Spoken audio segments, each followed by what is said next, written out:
y toda la prueba se había practicado para acreditar o desacreditar ese delito.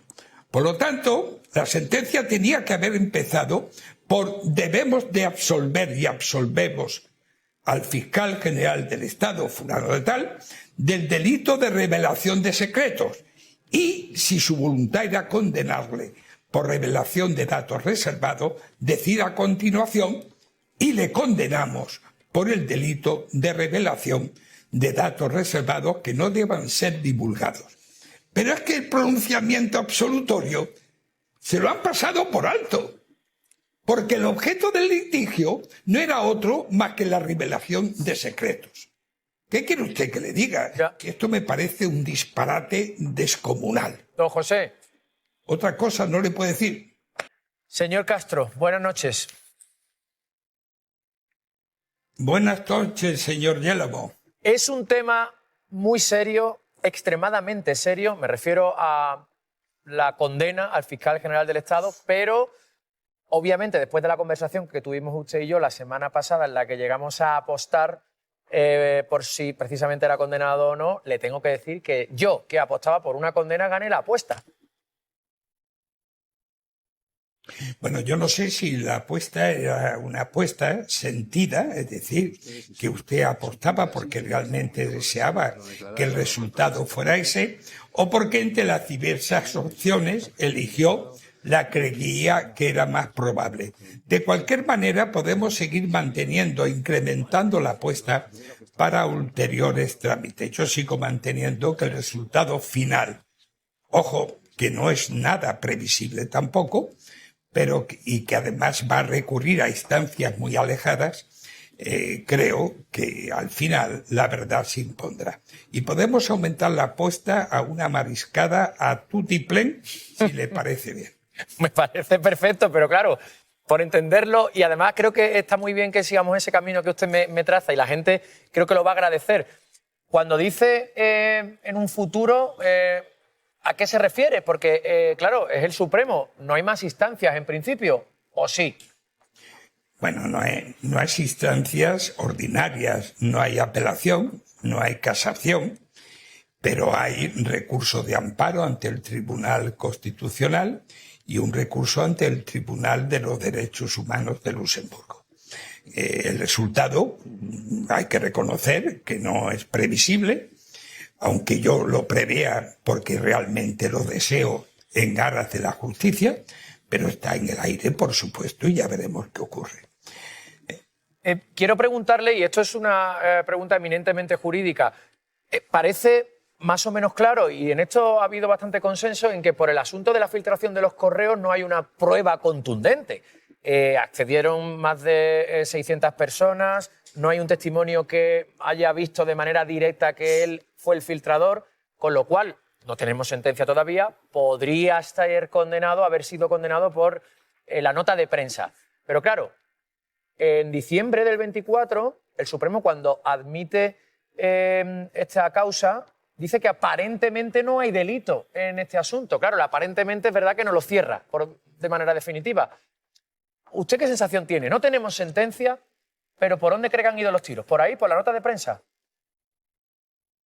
Vamos a ver, como no conocemos los argumentos de los que se ha valido el Tribunal Supremo para dictar el fallo que tan generosamente nos ha anticipado, la verdad es que todo lo que argumentemos es provisional y queda a expensa de que conozcamos la argumentación de la sentencia. Pero a reserva de que yo pueda rectificar mi opinión a la vista de esos argumentos, esta sentencia es un auténtico disparate en el sentido jurídico y con todos mis respetos al Tribunal Supremo. Y si me concede la 10ª parte del tiempo que le suele dedicar al señor Revilla, yo le explico que ya es mucho, una 10ª parte de lo que le concedo a Revilla es muchísimo. No, la 100ª parte si quiere. Que además mire, Revilla es espectador del programa y le estará viendo, o sea que si quieren un día se juntan pues no aquí sé, y todo, supongo que sí. Uy, puede ser explosivo, ¿eh? No sabemos los codazos que nos vamos a dar el uno al otro. Si me permite, me explico. Sí, claro, claro. Verá, porque tiene alguna cierta complejidad. Para condenar justamente al fiscal general del Estado por un delito de revelación de secretos, hacía falta que se quedara probado, en los hechos probados, dos cosas.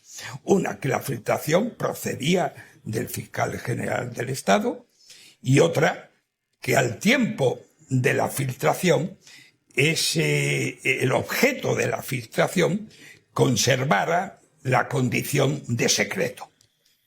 El tribunal, toda la prueba desarrollada en el acto del plenario, conducía a la fijación de esas premisas. Pero resulta que nada de eso ha quedado acreditado. Por mucho que se han empeñado y toda la prueba iba en ese sentido, no se ha podido probar. ¿Cuál era el discurrir lógico de la sentencia? Pues una sentencia absolutoria del delito de revelación de secretos, porque no había ningún secreto que revelar. Pero el tribunal no se quería ir de vacío.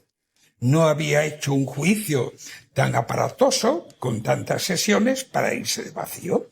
Y entonces hace una pirueta jurídica sorprendente, cambia de escenario y ya no estamos ante una revelación de secretos.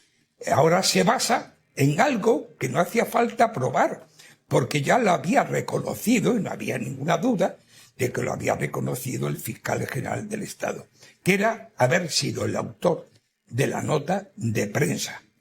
Nota de prensa que el propio Tribunal Supremo anticipadamente había considerado irrelevante. Entonces se cambia el escenario y el objeto, que antes era la revelación de secretos, se concentra en la nota de prensa que el fiscal general había emitido. Para acreditar eso, no habría hecho falta en absoluto todas las pruebas que se habían practicado, las testificales de los testigos, ¿no? El fiscal había reconocido que había enviado esa nota de prensa. Y entonces ahora se centra el objeto del litigio en esa... y se cambia esto me suena, la argumentación. Y ahora resulta... Esto me suena un poco a thrillerismo, lo que usted dibuja, a thrillerismo, no sé, judicial, por llamarlo de alguna forma. No, esto si me permite, y que no se ofenda al Tribunal Supremo, y si se ofende, pues, ¿qué quiere que le diga? Se ofenda a que hay ganas de condenar por una razón o por otra. Y si esa no hubiera valido, pues a lo mejor es que había aparcado indebidamente el vehículo. Entonces, se le condena por un delito de revelación de datos datos reservados que no debieran ser divulgados. Pero ojo, si se condena por este delito, ojo, es un delito provocado. ¿Provocado por quién? Pues por la supuesta víctima, que fue la que le filtró el correo al jefe de gabinete de la... Entiendo por dónde va. Fue el que la provocó. Es decir, estamos provocando un delito y cuando se le da respuesta a esta provocación para desmentirlo, resulta que se están revelando datos que no debieran ser divulgados cuando ya lo conocían la mitad de los españoles. Entonces, ¿qué quiere que le diga? Que ahora resulta que el tribunal considera víctima del delito precisamente a quien lo ha provocado. Y además le da una indemnización de 10.000 euros y resulta que le salen las costas gratis. Ya. Mire, dando por bueno que el Tribunal Supremo condenara por este delito, al estar en juego que la víctima, la supuesta víctima, que para mí nunca lo ha sido, al contrario, la supuesta víctima era un particular, la condena no podía ser en absoluto por el número primero del artículo 417. No, tenía que ser por el número segundo. Y este número segundo lleva aparejada pena de prisión.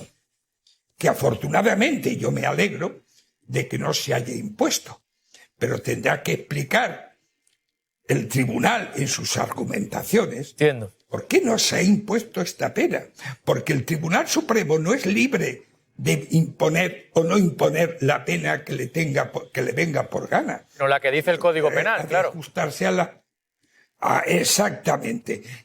Mi conclusión, y ya termino con esto, es que al fiscal general del Estado le ha condenado su aforamiento. Si esta causa la hubiera llevado un humilde juzgado de provincias, le digo que el resultado no hubiera sido este. Fíjese que... Eso es lo que quiero decirle, es lamentable. Me ha quedado claro, la verdad que creo que lo ha explicado meridianamente claro.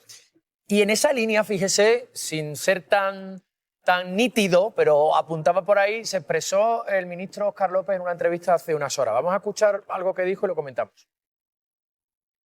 No hace justicia. Y tiene un mensaje político evidente. Se ha tratado de desviar el foco de donde está el delito, que es en la pareja de la señora Ayuso, para montar una operación de victimización de la señora Ayuso. Y todo el aparato del Estado va contra un español.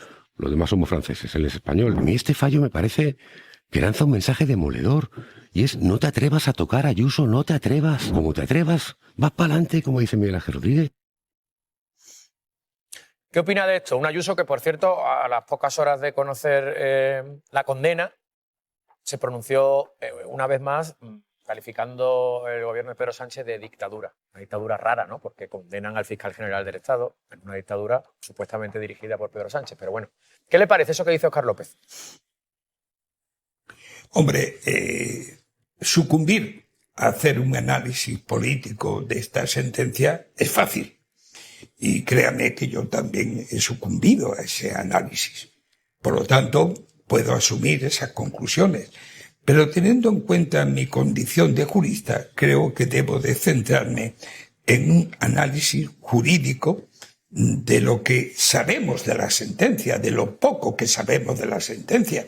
Porque además, la sentencia, dando por sentado la voluntad del tribunal de condenar por revelación de datos reservados, lo primero que tenía que haber hecho es absolver al fiscal general del Estado del delito de revelación de secreto, porque era el objeto inicial del juicio y toda la prueba se había practicado para acreditar o desacreditar ese delito.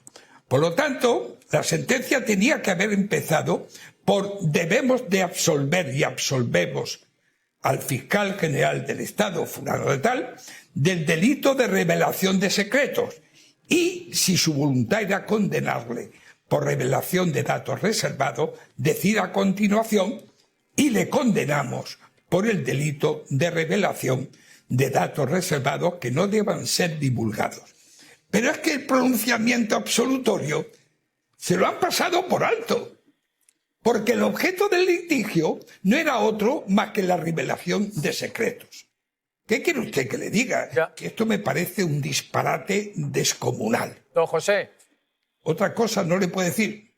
Alfonso, vamos a levantarnos porque llevamos toda la noche vendiendo que vamos a tratar de entender por qué condenan al fiscal y vamos a trazar contigo las líneas que tenemos, que son escasas porque solo sabemos que está condenado, claro, pero no tenemos sentencia. ¿Por qué suponemos que le condenan? Porque no tenemos los argumentos. Venga, vamos jurídicos. con ello, porque de entrada habría dos vías posibles. Una, la que pensábamos todos, que era revelación de secretos. Del correo electrónico de la defensa de González Amador, en la que reconocía esos dos delitos fiscales. Pero se le ha condenado finalmente por un delito que se llama... Es la revelación de datos reservados. Eso es lo que dice el fallo que ha notificado el Tribunal Supremo. Por tanto, en el primero de los casos, porque la pregunta sería esa, ¿es por filtrar los correos o por la nota de prensa? En el primero de los casos, por filtrar los correos, estamos en que no hay pruebas. No hemos visto ninguna prueba concluyente de que fue él el filtrador de esos correos. No hay ninguna pistola humeante, como se suele decir, ninguna prueba directa, no hay ninguna comunicación en la que el fiscal filtrara esos correos electrónicos. Hay varios indicios que han sostenido las acusaciones para intentar demostrar que fue él el filtrador, en contra, pues, los testimonios de algunos periodistas que dijeron que no se lo había filtrado el fiscal general del Estado. Y algo que pone de manifiesto que no hay pruebas es que a ese correo tuvo acceso muchísima gente y esto quedó muy claro en la sala. En el juicio. Vamos a escuchar a los miembros de la UCO. ¿Intentaron ustedes averiguar si más personas antes de don Diego Villafañe, especialmente el 7 de marzo, habían recibido exactamente esa misma documentación? ¿Otras personas como cuáles? Todo lo que se ha filtrado estaba en poder de la Fiscalía General del Estado y de 600 personas más. Vale. Bueno, nosotros no hacemos investigaciones prospectivas y exactamente.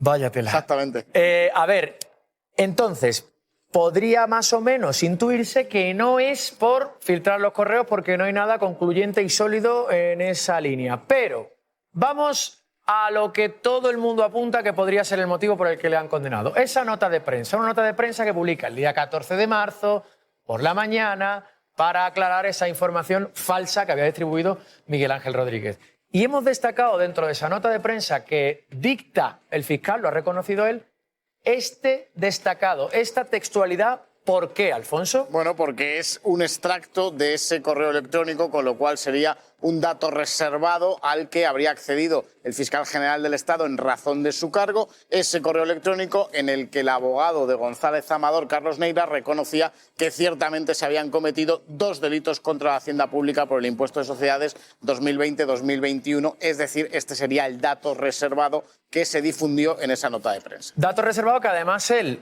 incluye la nota de prensa, entre comillas, como extraído literalmente del correo. Por tanto, podría interpretarse que ahí está el delito o el presunto delito. Ahí podría estar también, y también podría ser un indicio de que el fiscal general del Estado es el autor de la filtración, puesto que se demostraría que tenía intención de divulgarlo al incluirlo en la nota de prensa. Ojo, porque esto es muy importante. Este texto que están viendo ustedes, este texto que estamos viendo, Alfonso, es la admisión por parte del Tribunal Supremo hace aproximadamente un año de esta causa. De la causa que venía del Tribunal Superior de Justicia de Madrid. Y la jueza allí es donde se presentó la denuncia. Lee, Susana Polo, que es una de las que forman parte del tribunal, lee todo lo que hay y dice, a ver, aquí, lo de los correos ya veremos, pero lo de la nota de prensa, aparentemente, en esa nota no hay información indebidamente revelada. Es decir, de alguna manera quita de la ecuación, no del todo, porque aparentemente no del todo, es abierto, porque no es categórico, efectivamente. Quita de la ecuación la nota de prensa y deja solo la filtración del correo.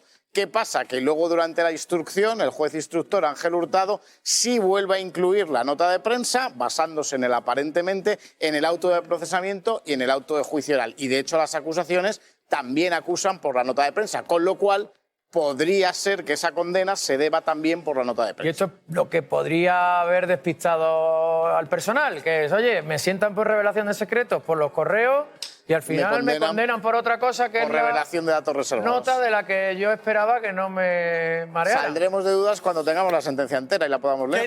¿Qué dijo de la nota y de la importancia de la nota en el juzgado el fiscal general del Estado? Esto. Es cierto que habían salido ya 2 correos, que había 2 correos en la opinión pública, 2 entrecomillados de correos de los fiscales, y quedaba un poco coja la nota si hacíamos caso omiso a lo que ya era de conocimiento y relevancia pública. Había que incorporar en ese relato la cronología de los correos que teníamos a nuestra disposición, y eso es lo que hicimos. Bueno, la reacción de Ayuso a mí me parece dentro de lo esperable, teniendo en cuenta que su principal misión es intentar echarle un cable, lógicamente, a su pareja, porque no olvidemos que el origen de todo este caso, que es que no lo hablamos porque la operación política diseñada desde la Comunidad de Madrid, con Miguel Ángel Rodríguez y sus bulos al frente, ha sido un éxito. No hemos nombrado ni una sola vez, no sé si llevamos 1 hora y media, 2 horas de programa, que todo esto viene porque la pareja de la presidenta de la Comunidad de Madrid es un presunto defraudador fiscal que falsificó facturas para pagar menos impuestos, siendo ya pareja de la actual presidenta de la Comunidad de Madrid. Dicho esto, Yo entiendo que es legítimo que haya quien se alegre de esta condena, pero solo se pueden alegrar los que tengan un interés lesivo contra el gobierno, que también me parece legítimo, pero nadie que tuviese el más mínimo interés por conocer la verdad y por conocer detalles a lo largo del juicio se puede alegrar, porque básicamente el juicio no ha aportado absolutamente ni una sola prueba de que el fiscal general del Estado fuese la persona que filtró esa documentación publicada por los medios de comunicación y que afectaba a la presidenta de la Comunidad de Madrid. Yo creo además que es muy grave también, se ha comentado en la mesa, la situación que estamos viviendo sobre que sepamos la condena, pero no sepamos las razones de la condena. Creo que el mensaje que se concluye de eso es que en realidad las razones son lo de menos y que aquí han pesado más los prejuicios que el juicio en sí. Por otra parte, quiero volver a insistir en el trabajo de los compañeros periodistas que han pasado por el Supremo y cómo, en realidad, todos los periodistas, desde toda la vida, los que nos dedicamos a dar noticias, y en esta mesa hay varios compañeros que se dedican al oficio del periodismo, vivimos de las filtraciones. La policía filtra, la Guardia Civil filtra, los políticos filtran, los jueces filtran. Y en este caso, pues también hemos vivido de filtraciones que todos y cada uno de los periodistas que han trabajado con esta información y han pasado por el Supremo ya han dicho que no venían del fiscal general del Estado. Y solo una cosa más.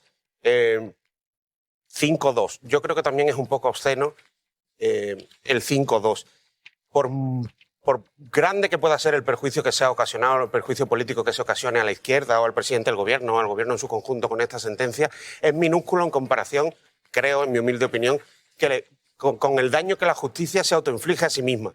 Porque que los 5 jueces conservadores de esa sala opinen una cosa y sobre los mismos hechos las dos juezas progresistas de esa sala opinen lo contrario, ¿qué significa? Que si las mayorías fuesen diferentes en esa sala, hoy el fiscal general del Estado sería inocente con los mismos hechos. Eso es muy grave. Y yo creo que la gente tiene que saber qué pasa en la Sala de lo Penal del Supremo desde hace 20 años y por qué eso está directamente relacionado con la actitud política de bloqueo institucional del Partido Popular cada vez que está en la oposición, de no permitir que se renueve el Consejo General del Poder Judicial. ¿Por qué? Y termino. Venga, sí. Porque termino. son los vocales del Consejo General del Poder Judicial quienes proponen a los magistrados de la Sala de lo Penal. Y desde hace 20 años, desde el gobierno de José María Aznar, la Sala de lo Penal del Tribunal Supremo está copada en su inmensa mayoría de magistrados vinculados a los vocales propuestos por el Partido Popular. Valentina Martínez. Bueno, yo creo que tenemos que volver, ¿no?, al origen de qué es lo que estamos hablando esta noche y de qué va el juicio del fiscal general del Estado, ¿no?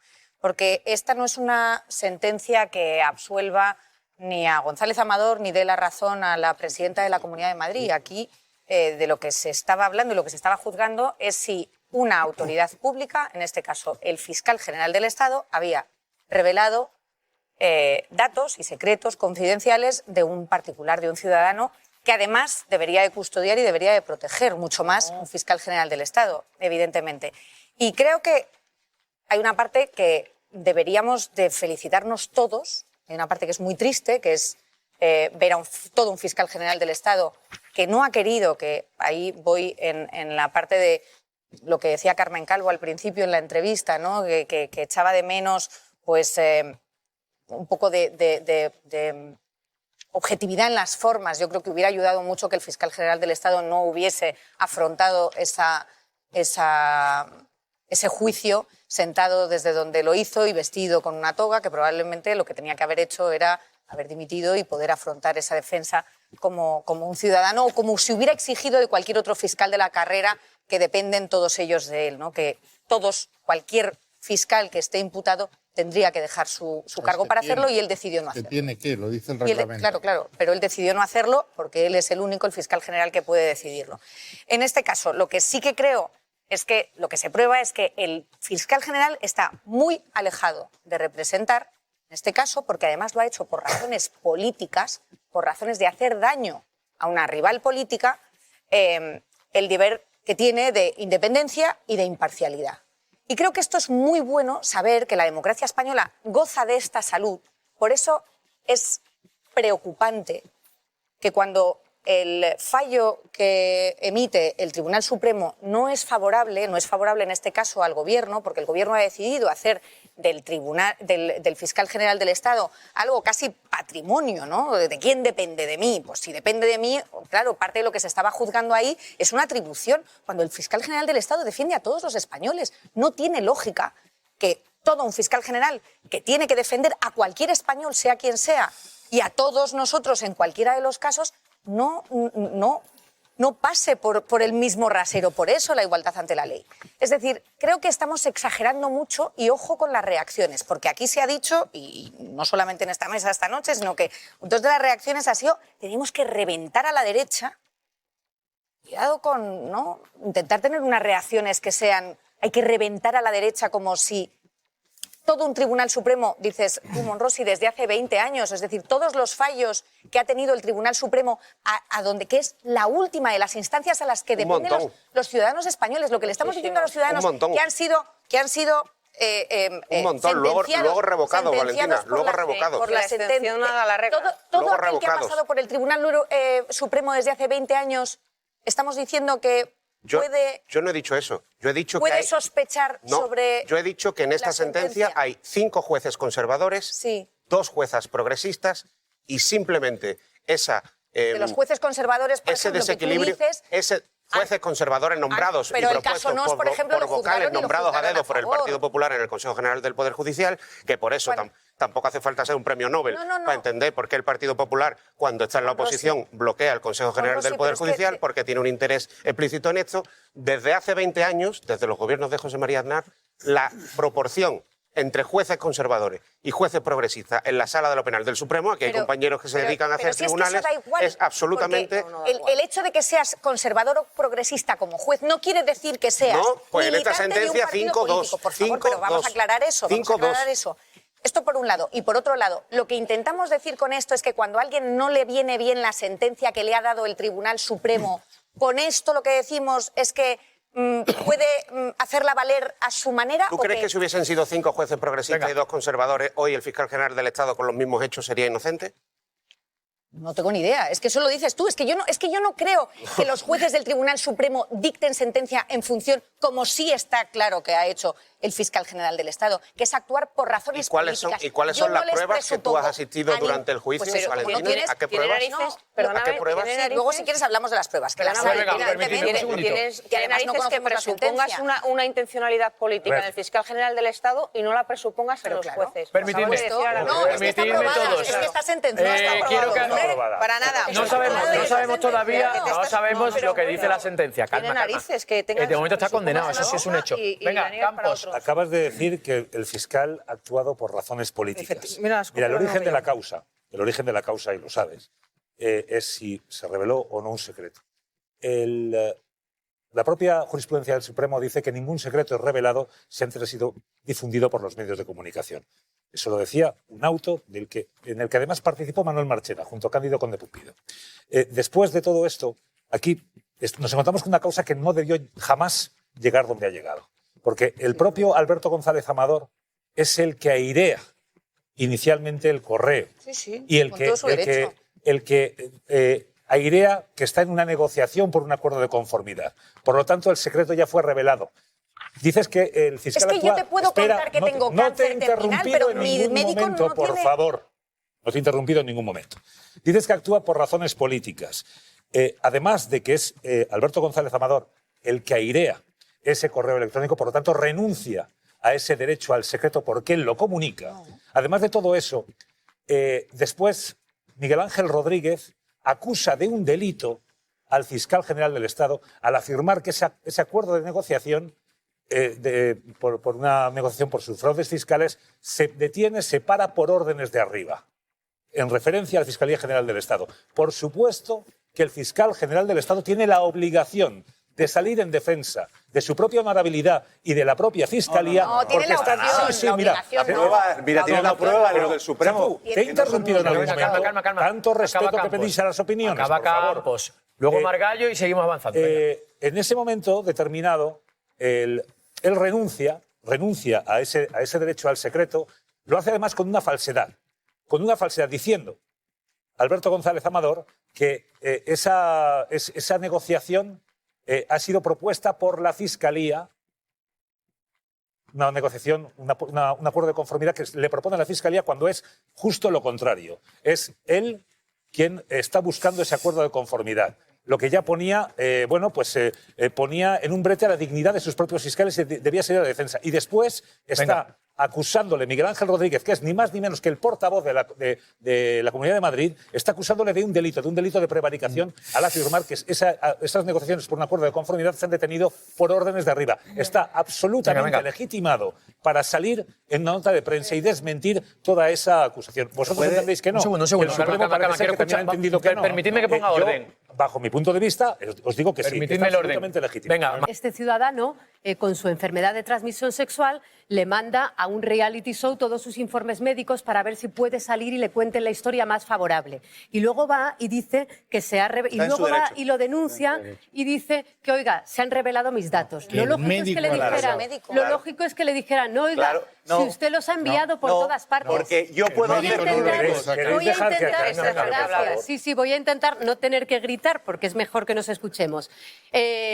Si hubiera sido un ciudadano particular, cualquier juez le habría dicho, oiga usted, si sus conversaciones secretas y confidenciales del fiscal y su abogado, que es que además, oiga, ha revelado usted los correos de un fiscal, es que la revelación de secretos aquí no se ha investigado, y lo revela y lo difunde y se lo da a un jefe de gabinete de un gobierno autonómico. Sí. Y además hay una información publicada en el diario El Mundo. Y usted eso no lo denuncia. ¿Por qué? Porque le es favorable. Y usted denuncia la que no le es favorable. Pero resulta que sus datos son exactamente los mismos. Los datos son los mismos, con lo cual usted no tiene derecho a la protección de sus datos cuando los ha difundido. Otra cosa es que haya profesionales que prefirieran elegir otro titular y entonces completaran la información que ya se había difundido. Oiga usted, la Fiscalía no le ofrece un trato de favor. Es usted el que se lo ha pedido